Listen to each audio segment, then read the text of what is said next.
Baik, kemudian saya terus kepada perkara-perkara yang nak menjelaskan tentang diri Nabi ini. Antara tujuan utama saya berhasrat untuk kita sama-sama berkongsi, untuk kita sama-sama mendengar dan memerhatikan perkara ini ada beberapa perkara. Salah satu daripada tujuan utamanya kerana ada persepsi, ada pandangan yang tersebar ataupun yang ada, yang wujud dalam masyarakat kita yang memberikan gambaran bahawa Nabi Muhammad sallallahu alaihi wasallam ini tidak ada kelebihannya, dia sama seperti orang lain, hanya setelah beliau diangkat menjadi Nabi 40 tahun barulah ada keistimewaannya. Jadi pandangan seperti ini pada sudut pandangan saya kurang tepatlah. Maksudnya Nabi Muhammad sallallahu alaihi wasallam ini sekalipun beliau diutuskan ketika berumur 40 tahun, tapi kelebihan, keistimewaan yang Allah Ta'ala zahirkan pada diri Muhammad ini sudah pun kelihatan sejak daripada awal lagi. Sejak daripada kecil lagi, bahkan pada kelahiran, bahkan sebelum itu lagi. Itu yang saya nak nyatakan. Jadi supaya jangan berlaku kekeliruan. Seolah-olah kenapa macam inilah. Macam kita bayangkan Nabi Muhammad ni sama-sama dengan kita dari aspek-aspek tak ada nampak kelebihan apa-apa. Sama dengan kita dari segi manusia, ya memang betul. Nabi Muhammad bukan malaikat. Apatah lagi lebih daripada itu. Jadi Nabi Muhammad sama dengan kita dari sudut manusianya, betul. Tapi Nabi Muhammad sallallahu alaihi wasallam ini sekalipun dia manusia, dia dikurniakan Allah kelebihan-kelebihan yang tak ada pada orang lain. Itu yang perlu kita fahami. Jadi kalau kita beranggapan Nabi Muhammad ni sama macam kita saja, tak ada kelebihan apa-apa, itu perkara yang agak kurang tepat dari segi itu. Sebab apa? Kerana riwayat menyebut bahawa Nabi Muhammad ini sejak daripada awal kelahiran, bahkan sebelum itu sudah memiliki kelebihan-kelebihan yang dikurniakan Allah kepadanya.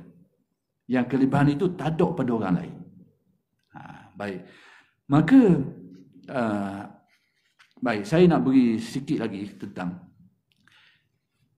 memang Nabi Muhammad ini manusia. Manusia dengan kita sama dari segi taraf kemanusiaannya. Dari segi itu memang tidak ada bezanya. Sama dari segi taraf kemanusiaan. Innama ana basyarum mislukum yuha ilayya. Sesungguhnya aku ini adalah manusia seperti kamu. Jadi dari segi manusia, memang Nabi Muhammad manusia. Makhluk dan jenis manusia. Seperti kita dari segi ini. Tapi kita kena lihat dari aspek-aspek yang lain secara umum dulu, sebelum saya perincikan yang disebut dalam kitab ini. Salah satunya adalah apa yang diriwayatkan. Riwayat ini berkait dengan apa yang Nabi buat, iaitu Nabi melaksanakan satu bentuk ibadah puasa yang disebut sebagai wisol. Wisol ni puasa sambung menyambung, tak buka-buka beberapa hari. Kita ni tidak disuruh, bahkan dilarang. Kita berpuasa, kita kena buka. Walaupun dengan seteguk air. Walaupun dengan apa. Maksudnya puasa dan berbuka. Tapi Nabi melaksanakan wisol ini beberapa hari tak buka sikit. Baik, amalan seperti itu menurut ulama adalah, sebahagian ulama mengatakan dia adalah khususiyah kepada Nabi. Khusus untuk Nabi. Dan kita dilarang. Sebagian ulama berpandangan seperti itu. Amalan jenis puasa pasang gitu tu, ada buka-buka ni, itu kita dilarang buat. Tapi Nabi buat macam mana? Itu khususiah untuk Nabi. Jadi sebab itu kita kena faham banyak perkara berkaitan dengan Nabi. Ada benda yang Nabi buat, kita kena buat. Kita patut buat. Ada benda yang Nabi buat, kita dilarang buat. Ada bendanya. Jadi bab ini bab yang sangat luas. Cuma saya nak sentuh aspek tadilah. Jadi sekarang bab puasa wisol ni Nabi buat, tapi kita dilarang. Ada pendapat yang lain menyatakan bahawa puasa wisol ini kita tidak dilarang, tapi kita ni tidak digalakkan. Kenapa kita ni semacam dilarang? Kerana syafaqah. Nabi ni kesian kita supaya jangan buat peseng gitu tu, kerana mungkin kita tak mampu nak tanggung. Jadi itu khilaf di antara ulama. Apakah boleh kita nak buat macam tu juga? Puasa 2-3 hari tak buka sekali ni. Sebahagian ulama mengatakan kita dilarang, sebahagian mengatakan tidak, tapi itu adalah bentuk larangan yang bersifat kasihan belah kepada kita supaya tak payah buat gitulah. Macam tu. Itu tak apalah. Cuma nak beritahunya, yang saya nak beritahu bukan yang tu, tapi berkait dengan perkara ni, Nabi menjelaskan tentang dirinya. Kenapa dia buat macam tu? Baik, apa kata Nabi? Lastu ka ahadikum, lastu ka hayatikum, atau kama qala. Aku ni tak seperti kamu. Tapi dalam ayat Al-Quran tadi, Allah Ta'ala ada firman, innama ana basyarum mislukum. Aku ni adalah manusia seperti kamu. Tapi hadis ni, Nabi memberi hal yang lain sikit. Lastu ka hayatikum.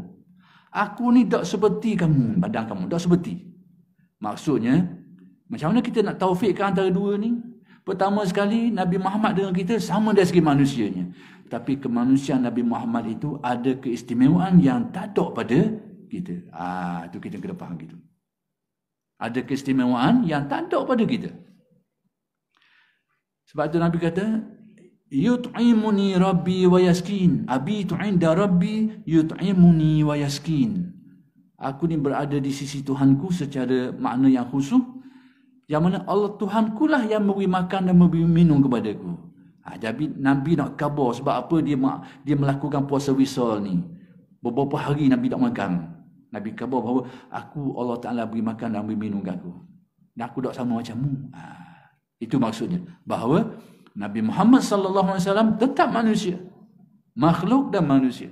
Tapi diberi oleh Allah beberapa kelebihan yang tak ada pada manusia. Perkara itu yang perlu kita faham. Dan kelebihan ini bukan hanya berlaku setelah Nabi diangkat menjadi Nabi.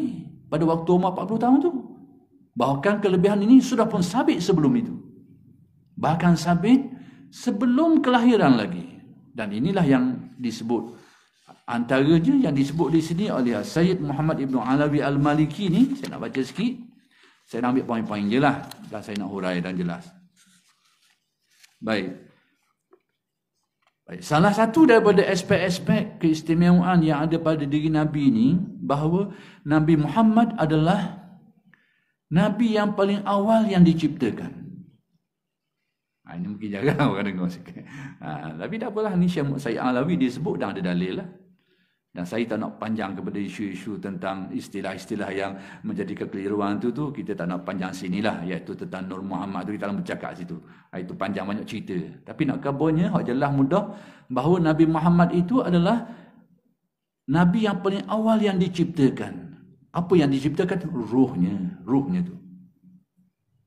Dan kita sedia maklum bahawa jasad kita ni sebelum diciptakan, ruh sudah pun diciptakan. Jadi penciptaan roh mendahului penciptaan jasad kita semua ni pun. Ketika Allah berfirman dalam Al-Quran, Allah berfirman, Allah Ta'ala bertanyakan kepada roh pada waktu itu sedangkan jasad ada lagi. Alastu bi rabbikum. Tidakkah aku Tuhan kamu? Jadi pertanyaan itu ditujukan kepada roh. Tidak ditujukan kepada jasad. Sebab jasad tak ada lagi masa tu. Qalu bala syahidna. Mereka ni banyak himpunan roh-roh. Mereka menjawab, mereka berkata, bala, bahkan kami menyaksikan kebenaran ketuhananmu ya Allah. Kami mengakui kebenaran ketuhanan Allah.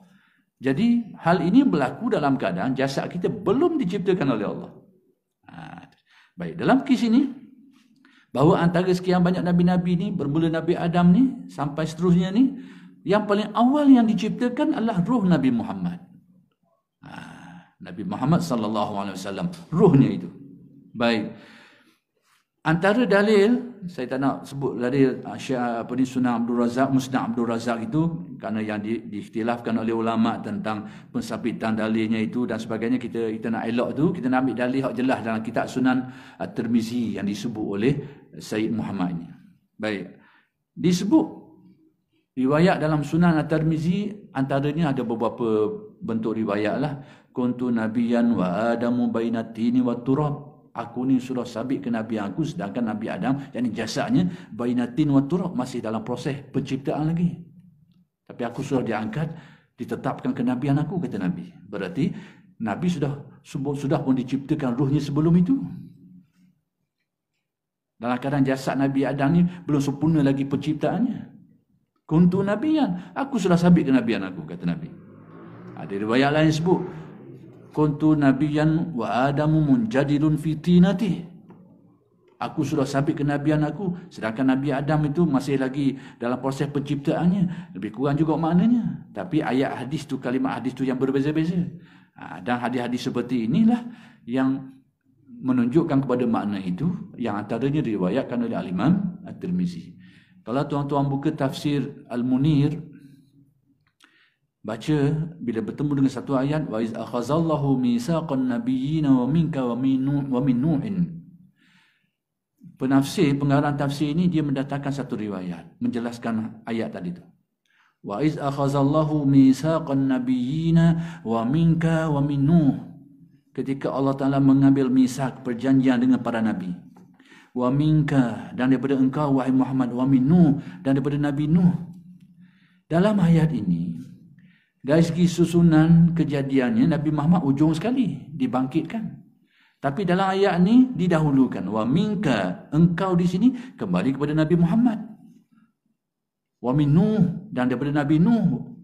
Sedangkan Nabi Nuh ini dari segi susunan dibangkitkan menjadi Rasul jauh mendahului Nabi Muhammad.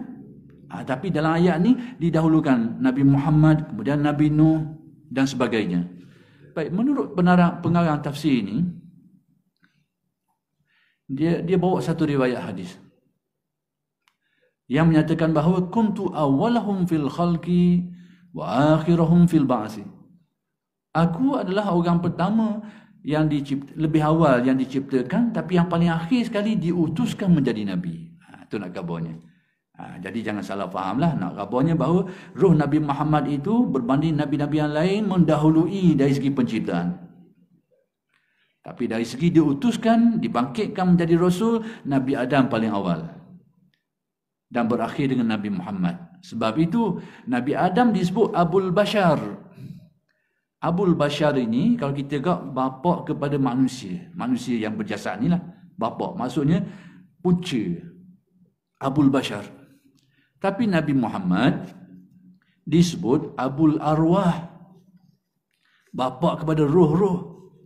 Kalau Nabi Adam, bapa kepada manusia, yakni manusia awal, yang menjadi sebab, yang menjadi permulaan kepada penciptaan manusia-manusia lain ni, maka Nabi Muhammad disebut Abul Arwah. Bapa kepada roh-roh, yakni roh yang paling awal yang diciptakan, yang menjadi punca, yang menjadi sebab kepada roh-roh yang lain selepas itu. Ini perkara ni kita biasa dengar orang tua-tua dulu sebut, tapi kita mungkin tak faham masa tu. Abul Bashar, Abul Arwah, orang tua kita biasa sebut dah. Cuma mungkin kita tak kerti mana masa tu. Tapi nak beritahunya itulah kenyataan.